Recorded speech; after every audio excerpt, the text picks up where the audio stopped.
책으로 만나는 가을 개병 문화 김영현입니다. 지난 시간에 이어 중국 성씨의 기원과 사망오제의 저자이신 상생문화연구소 김선주 박사님을 모시고 말씀 나누는 시간 가지겠습니다. 박사님 안녕하세요. 안녕하세요. 네, 지난 시간에는 성씨의 개념과 그 유래에 대해서 알아봤는데요. 상제님께서는 세상의 성으로 풍가가 먼저 났으나 전하여 오지 못하고 다만 사람의 몸에 들어 채상의 칭호로 쓰이게 되어 풍신, 풍채, 풍골 등으로 일컫게 되었을 뿐이요. 그 다음에 강가가 났나니 강가가 곧 성의 원시라고 하시면서 이 풍씨가 성의 시작이라고 하셨는데요. 풍씨의 시조는 사망오제의 한 분이신 태오복희 씨죠?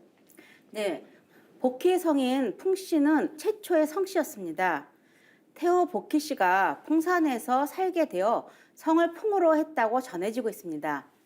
복희 씨는 신시에서 출생하여 우사 간직을 세습하였는데 후에 청구와 낭랑을 지나 진이라는 곳으로 옮겨갔다고 합니다. 그 서쪽에는 수인 씨라는 사람이 정착해 있었는데 복희 씨는 신시 배달의 그 선진 문화를 전수하고 수인 씨를 이어서 왕이 되었습니다. 그리고 풍산에서 살게 되어 성을 풍씨로 하였다고 합니다.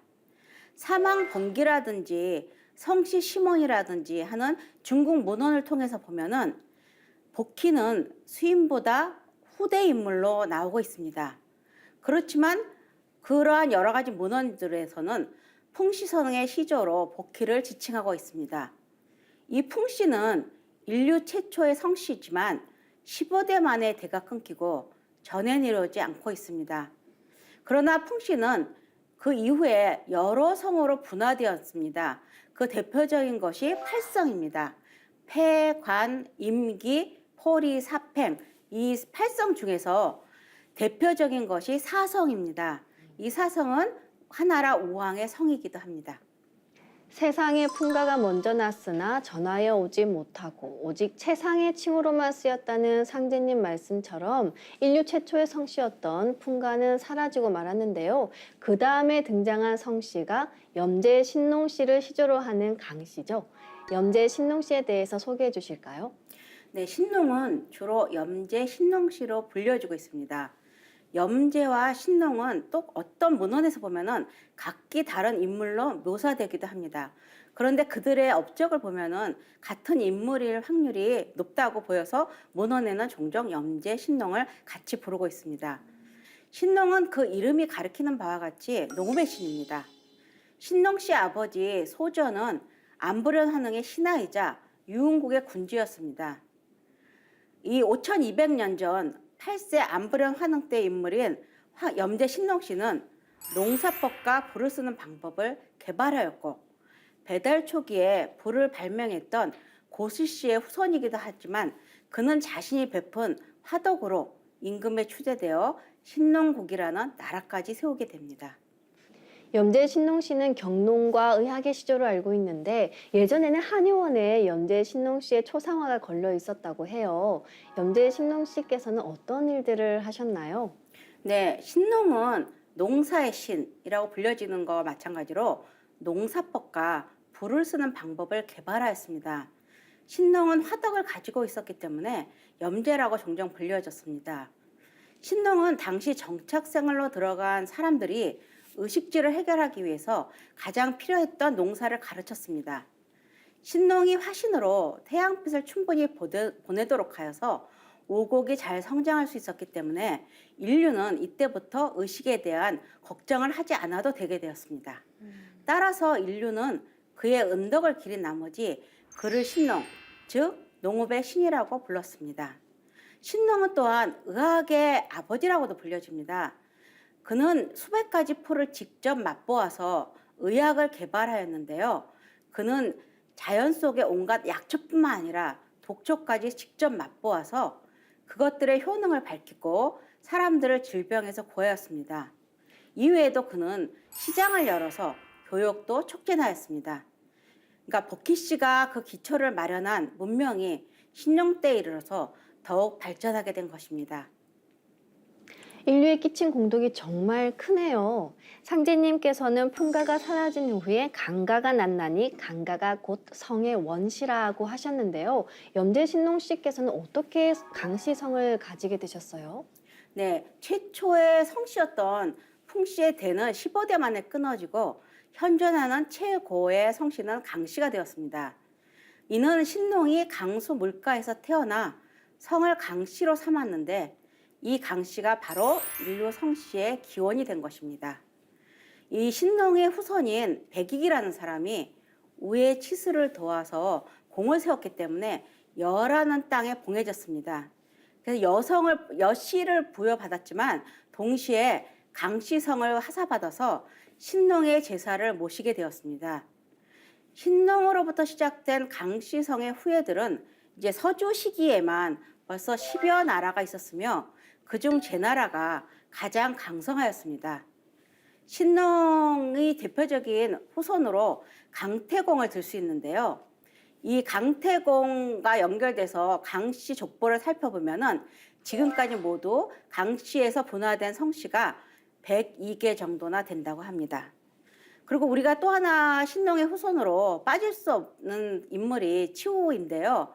그런데 치우는 신농의 계보에 속해지기도 하지만 복희의 후손으로 취급되기도 합니다. 이 신농 씨의 아버지 소전이 배달국 8세 안부련 환웅의 신하이자 유흥국의 군주라고 이 환단고기에는 나오는데요. 중국에서 시조로 받드는 삼황오제가 배달국과는 어떤 연관을 맺고 있는 건가요? 네, 배달국과 가장 연관을 맺고 있는 인물로는 당연히 복희와 신농을 논할 수 있습니다. 복희는 당연히 고대 동의의 대표적인 인물입니다. 중국 여태 제왕록이라는 책에서 보면은 태호 복희 씨는 고대 동이족이라는 것이 명시되어 있습니다. 배달국의 5세 태호의 환흥은 아들을 12를 두었는데 이의 막내 아들이 바로 태호 복희 씨입니다. 그리고 신농에 대해서 보면은 신농은 소전의 아들이고 소전은 고시 씨의 반계 자손이라고 전해지고 있습니다. 고시 씨는 배달국에서 농사를 관장했던 인물로 소전이 고시 씨의 반계 지유를 하면 결국 연제 신농 또한 고시 씨의 집안이 되는 것입니다. 그 환단고기에 잘 나와 있는데요. 웅족의 갈래인 소전은 8세 안부련 환웅이 군병을 감독하라는 명령을 내리자 중국 삼서성 강수로 전출되어 갔습니다.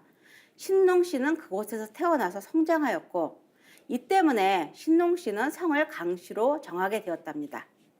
따라서 신농 씨 혈통은 배달국에 그 뿌리를 두고 있고 강수에서 태어났으므로 한민족의 직계 조상이 된다고 볼 수 있습니다. 이렇게 사망오제의 대표적 인물인 복희와 신농은 배달국의 문명을 발전시킨 인물로 치유와 더불어 배달국의 위대한 영웅으로 숭상받고 있습니다. 이 대단한 태호 복희 씨와 염제 신농 씨가 우리 민족의 직계 조상임에도 불구하고 이분들이 계셨다는 것조차 모르고 있는 오늘날의 현실이 많이 안타깝습니다. 그런데 환단고기를 보면 앞서 말씀하신 것처럼 배달국 14대 치우천왕도 강씨라고 나오는데요. 치우천왕도 신농 씨의 후손인 건가요? 네, 그 태백일사 신시봉기에 보면 옛날 여상, 즉 강태공이죠. 역시 치우의 후손이다. 그래서 성이 강인데 치우가 강수에 살면서 낳은 아들이 모두 강씨가 되었다라고 기록되어 있습니다. 즉 치우가 강씨로 신농의 후손임을 밝히고 있는 것입니다. 14대 샤오지 천왕, 즉 치우 천왕은 약 4700년 전에 요소를 넘어서 산동성과 그 주변은 물론 서쪽의 탕릉에까지 가서 배달의 광활한 영토를 개척한 영웅입니다. 이와 더불어서 신농의 대표적인 후손으로 아까 말한 강태공이 있습니다. 그의 이름은 강상으로 그의 선조가 여나라에 봉해졌으므로 여상이라 불렸고 속칭 강태공으로 알려져 있습니다. 이 강태공은 주나라 문왕의 초빙을 받아서 그의 스승이 되었고 무왕을 도와서 주왕을 멸망시켜 천하를 평정했으며 그 공으로 제나라의 봉함을 받아 그 시조가 되었습니다. 즉 그는 주나라의 군사가 되어서 상나라를 면하고 주나라의 패권을 세우는데 가장 크게 공헌한 전략가이자 사상가입니다. 네, 치유천왕 얘기가 나와서 말인데 치유천왕 하면 빼놓을 수 없는 분이 한 분 계시죠? 사망 중 마지막 인물인 황제 헌원입니다. 중국인들은 예로부터 자신들이 황제 헌원의 자손이라고 얘기해 왔는데 황제 헌원은 어떤 분이신가요? 사망오제의 대표적 인물인 황제는 중국인들이 시조로 받들고 있는 인물로서 염제 신동씨와 더불어 여망이라는 용어로 중국인들의 조상으로 인식되고 있는 인물입니다. 황제는 성은 공손씨이고 이름은 헌원입니다. 사기에는 헌원의 호를 유흥씨라고 했습니다. 유흥씨는 환웅께서 배달을 건국할 때 통합 흡수된 웅족계열로서 동방문화를 개척한 주역입니다. 따라서 헌원의 혈통과 문화의식의 연원도 동이의 웅족계열로서 배달국인 것입니다. 이렇게 본다면 배달 동이족과 중국 한족은 그 뿌리가 같다고 할 수 있겠네요. 사망에 이어 등장하는 오제도 모두 사망과 깊은 연관을 맺고 있죠. 네, 사망오제에서 복희와 신농이 사망을 대표하는 인물로 거론되고 있는 데 비해서 요수는 오제를 대표하는 인물로 등장하곤 합니다. 사마천의 사기 오제 봉기에 기록된 내용을 통해서 보면은 황제로부터 요와 순까지 모두 혈연 관계를 이루고 있습니다. 송대 태평환육이라는 문헌에는 요는 북적지인이라고 말하고 있고 맹자에서 수는 동의진이라고 하였습니다. 이 순의 활동 지역에 대해서 살펴보면은 맹자 이루하라는 데서는 수는 제풍에서 태어나서 부하로 옮겼다가 명제에서 죽었다. 그는 동의지인이다 라고 하여서 순이 동이 사람임을 밝히고 있는데 이는 순의 활동 지역이 동방이라는 증거가 됩니다. 이렇게 우리가 동이족의 시조라고 보는 복희 신농뿐만 아니라 중국 한족의 시조라고 여기는 황제와 그의 후손들도 동이족과 밀접한 관련을 갖고 있습니다. 사망오제로 거론되는 대표적인 인물들인 복희, 신농, 황제, 요순 등에 대해 살펴봤는데 이들은 중국의 시조로 추존되어 종종 신화 속에 등장하곤 하지만 사실은 동이문화의 주인공으로 동방배달국의 위대한 성인들입니다.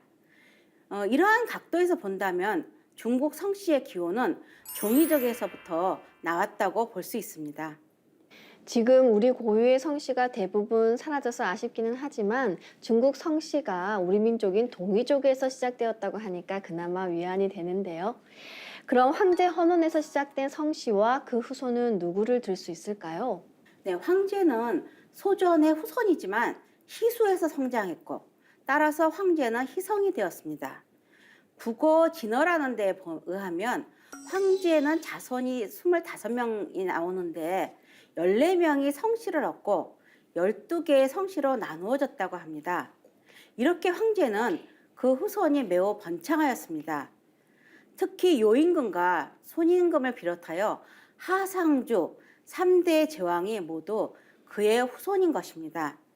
사기 오제봉기에서 말하고 있는 황제로부터 손임금까지 역대 왕조는 첫째로는 황제, 두 번째로는 전욱, 세 번째로는 제곡, 네 번째로는 요, 다섯 번째는 손임금까지 이어지고 있습니다.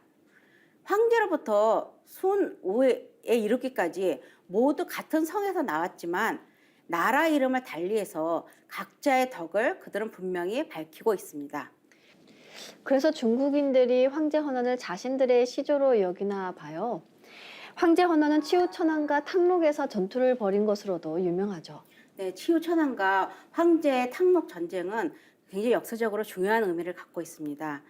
치우천왕의 제위 초기에 신농국이 8대 유망대에 이르러서 세태의 길을 걸자 서방으로 출정하여 지금의 산동성 일대를 배달의 영내로 흡수하였습니다. 그런데 이 틈을 타서 서토 지역에 있던 헌원이 일개 제후였던 헌원이 치우천왕을 밀어내고 동북아의 천자가 되려고 일어난 것입니다. 이에 급히 말머리를 돌려 돌아온 치우천왕은 탕록 벌판에서 헌원의 군대와 맞서서 10년 동안 73번의 접전을 이루어서 마침내 헌원을 굴복시키고 제후로 삼았습니다. 나아가서 넓어진 강역을 다스리기 위해서 도읍을 백두산 신시에서 청구로 옮겨서 배달의 새 시대를 열었던 것입니다. 그런데 이 탕록 전쟁을 중국에서는 반대로 역사 왜곡을 하고 있는 상황입니다. 중국의 우리 역사 왜곡의 그 시작이 탕록 전쟁에 있다고 할 수 있겠는데요. 지금 동북공정의 그 정점에 황제 헌원이 있다는 걸로 알고 있어요. 예, 중국 정부가 2003년부터 중화문명 탐험 공정이라는 작업을 진행하였습니다. 이 공정은 중화문명의 시원을 찾는 공정으로 당시의 신화의 시대로 알려진 사망오제까지를 모두 역사 시대로 만듦으로써 중국 역사를 1만 년 전으로 끌어올렸습니다. 중화문명을 그로 인하여 세계 최고 문명으로 만들기 위한 이러한 계책이었습니다. 이 탐험 공정의 한 일환으로 동방 문명의 주인공인 한민족의 북방 역사를 중국사에 편입시키려는 정치 공작이 벌어졌는데 이것이 바로 동북공정입니다. 동북공정은 과거 2000여 년 동안 행한 동북아 역사 왜곡의 완결판이라고 할 수 있습니다. 이 동북공정의 핵심은 만주와 요동의 역사를 중국사로 편입시키는 데 있습니다. 네, 지금까지 김선주 박사님을 모시고 중국 성씨의 기원과 사망오제에 대해서 말씀 나눠봤는데요. 사망과 더불어 오제에 대해서도 말씀 나누고 싶지만 시간 관계상 이만 마쳐야겠습니다. 이제 마무리 말씀 부탁드릴게요.